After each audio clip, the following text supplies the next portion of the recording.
Ito yung bahay namin. Small but terrible. Yan.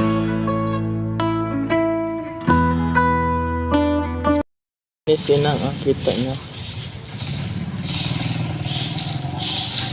Yan.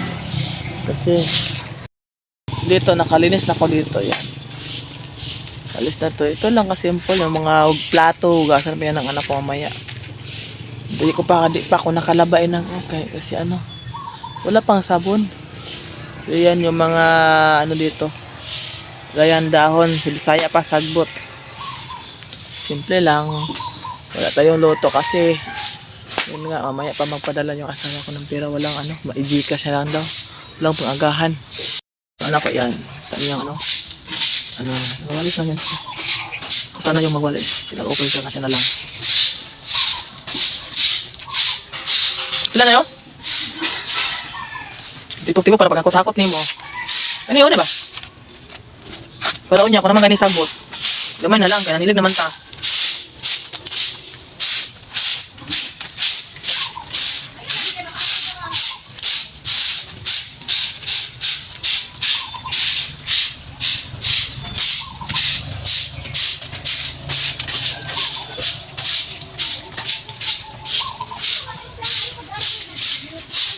Ayo kalimti ang solar niya, maman ka na ha.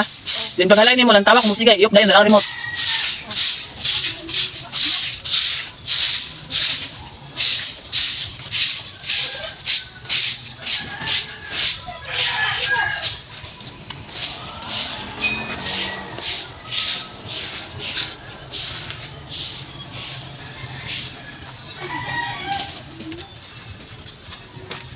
Kutin niya yan.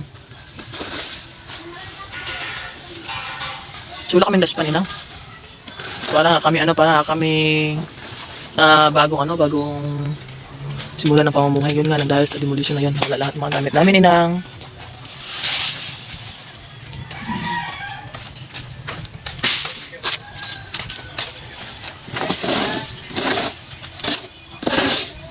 Maligas lang yung mga lalaki nagtinda ng ano, yung mga bata.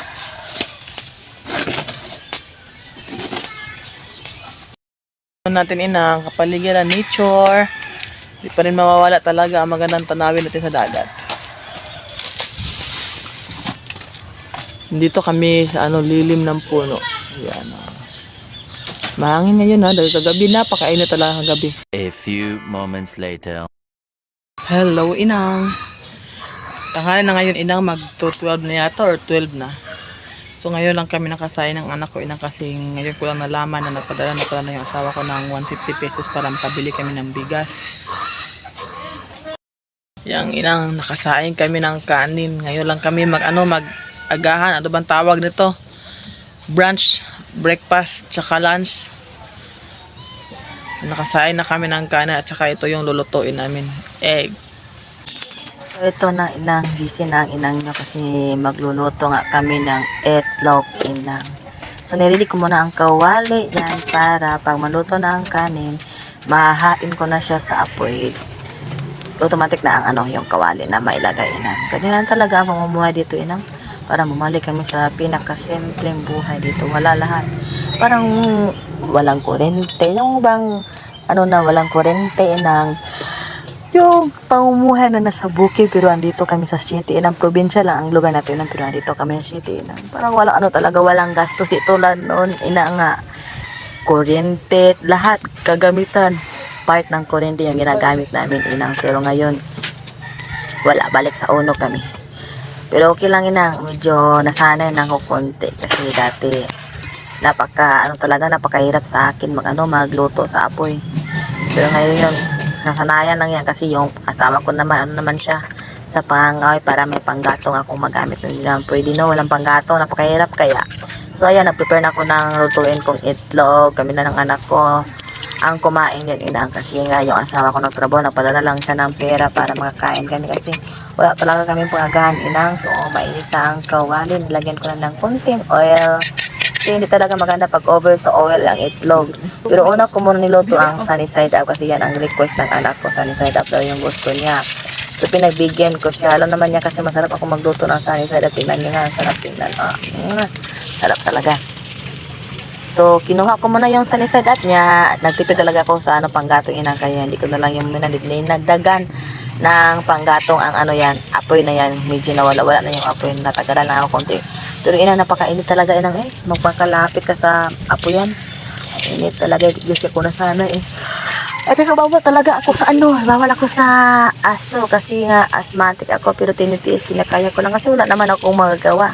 So mamili pa ako na wala namang mapipilian. So yan na. Go for it. Tsaka yan na niluto ko na yung egg ko. No? Laglagay ako ng sibuyas kasi masarap talaga inang pag may sibuyas ang itlog. Kulang pa nga yan ng bawang. Kaya lang wala na talagang bawang yan. Niluto ko na yan inang. Itlog ko yan pero naghati pa rin kami ng anak ko yan. So yan lang namin. Iwan ang luto namin inang. Pero may tuyo.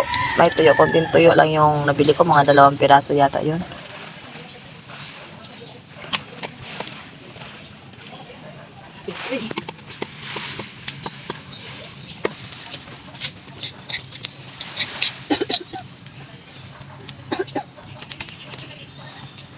Inyo inang no, hindi malisod, hindi mahirap. Pero nahihirapan ako tumangkalisod yan dahil sa usok inang. So ayan, nahahain ko na pala yung egg ko. So naglagay ako ulit na sibuyas para mailagay ang tuyo kanya. Or naging energetic bigla inang kasi nagutom na nga ako inang. Pinipilit ko lang ang sarili ko maging energetic. Hindi ko pang anak ko kasi first class nila ngayon. Always siguro yun ang tanghali. Hindi naman yun nagbaon ng kanin para patanghalian whole day kasi dito sa lugar kung saan kami nag-stay inang. So ayun na nga, busy-busy yan ng inang nyo para makakain na para pagdating ng ready to eat na din balik to school. So yun, nag-prepare na nga ako anak kasi paluto na yun niluluto ko tsaka preparation for it anak. Kasama ko yung anak ko still. Kasama ko ang anak ko sa pagkain kasi nga wala naman yung papa niya. Nagtrabaho naman. So yan, prepare with egg, tuyo, with ice, water, malamig na tubig. So let's eat everyone.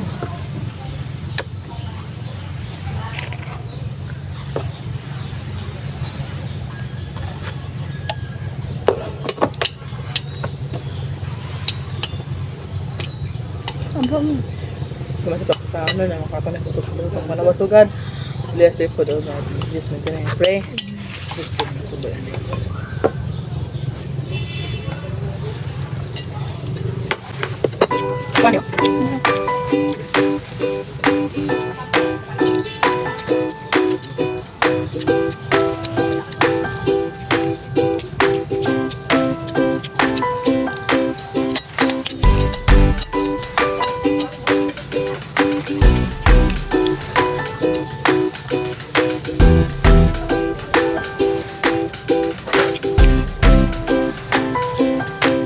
Konti.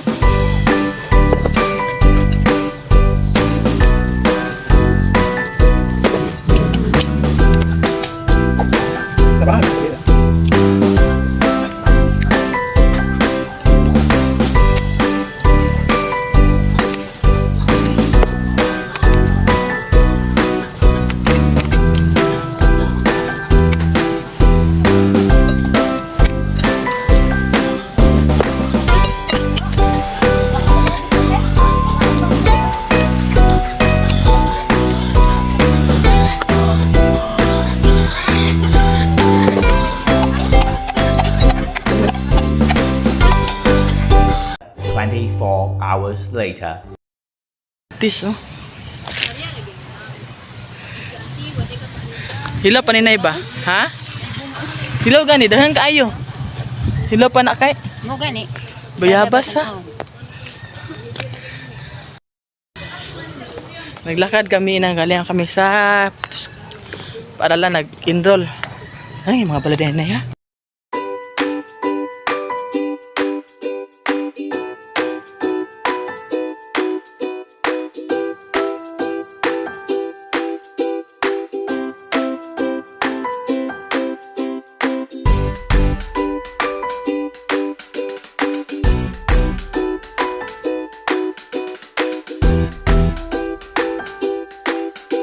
College, lipod ni college. Police station, di ba?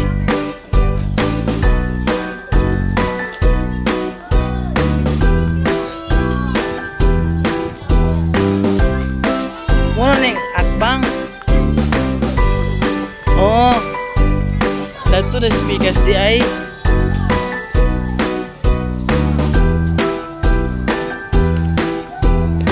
Magbakal na din sila.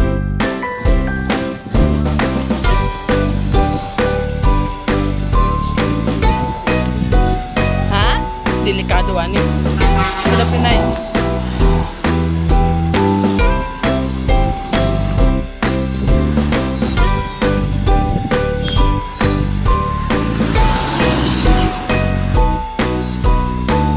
Ito na yun? Ayun na sa linya.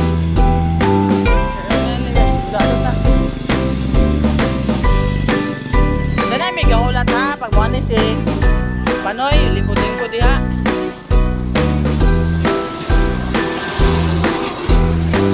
Ay, isa. Isa, kalakulaan kayo.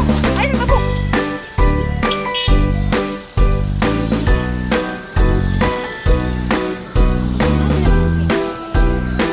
Ha? Ano ako lang ito, lakay? Bro, itong orange. Ay, sa wala pa kami mo sa kinan. Delikado kayo, sinagan. Dinilisip tayo. Ito kay highway. Singot ko. Nakadating na kami pala. Nakabihis na nga ako. Galing sa sa enrollment sa elementary school. So nag-relax ako. Nagpapalamig kasi napakainit mag-backcry. Medyo distance konti pero mas mainam na yung mag-backcry. Exercise na din inang. So ngayon inang magkakapit tayo. Magkapit tayo.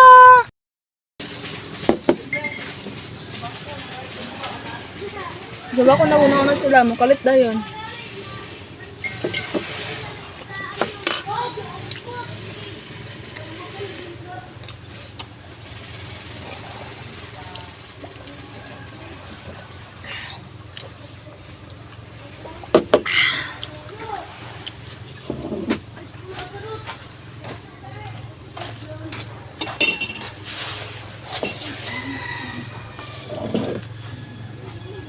Kape.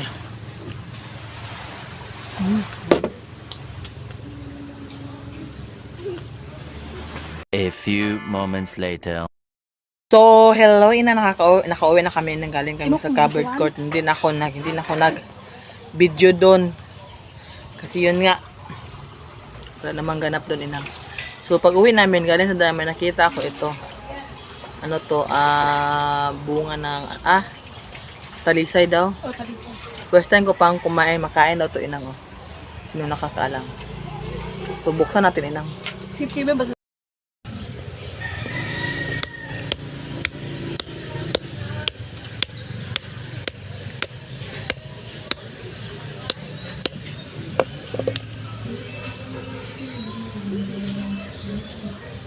Dala inang.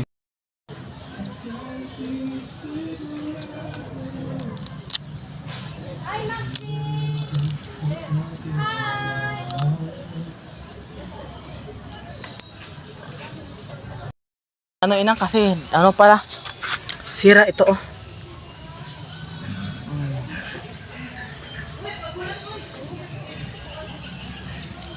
Sira siya. Good morning inang. Magsimba kami inang. Dalawang matanda. Simba.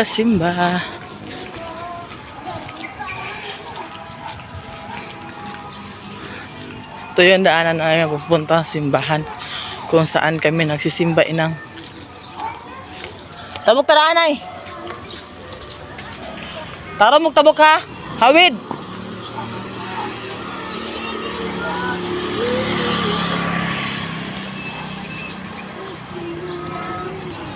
Dalawa, tatlo. Magpipinsan yan lahat. Highway na dyan.